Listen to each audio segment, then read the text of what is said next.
Hello, everyone. We will be discussing everything that you need to know about curricular practical training, or commonly known as CPT. So what is CPT? CPT is an alternate work or study and can also be considered a cooperative education, clerkship, or an optional or required internship or practicum. CPT is authorized part-time, 20 hours per week. Graduate students can either do part-time or full-time. What are the eligibility requirements for CPT? For undergraduates, you must have been enrolled full-time for at least one full academic year.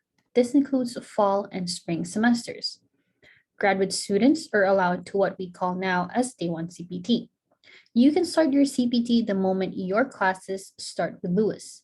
Now, it is important to remember that the employment must be integral to or relevant to your program of study. CPT can either be required or optional for your program. If it is required in your program, it is your responsibility to talk to your academic advisor and register for the appropriate credits before applying for CPT. Students applying for CPT must be in good academic standing, which is why you need to communicate and consult first with your academic advisor. There are several types of employment under CPT. Multiple employers. This means you may work for more than one employer, but all jobs must be related to your program. Work for hire, which is commonly referred to as 1099 or independent contractor employment. In this type of employment, you should keep evidence of the durations of contract periods and the information of the contracting company. You can also be self-employed. You can start a business. You should be able to prove that you have proper business licenses and that it is related to your program of study. You can also be employed through an agency or a consulting firm. You may also work as a volunteer or an unpaid intern. This practice does not violate any labor laws. Here are 4 easy and simple steps to remember when you are applying for CPT. First, you must be enrolled in classes full-time. Second, receive a job offer related to your program of study. Third, you must complete the CPT academic advisor form with your assigned academic advisor.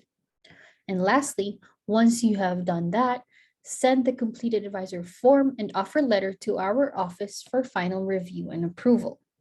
The offer letter from the employer must include the student's full name, the job title and description, start date and end date of employment, employer's name, title, address, email, phone number, and signature, and of course, the company logo. Important reminders.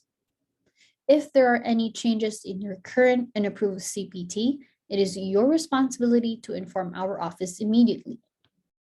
If you would like to extend or change to a new employer, you would need to apply again and go over the 4 steps discussed previously. This is also very important. Submit your CPT application to at least 2 weeks before your internship or employment start date to ensure that you are authorized to work on time. You can see on your screen the CPT academic advisor form. Section 1 should be completed by the student.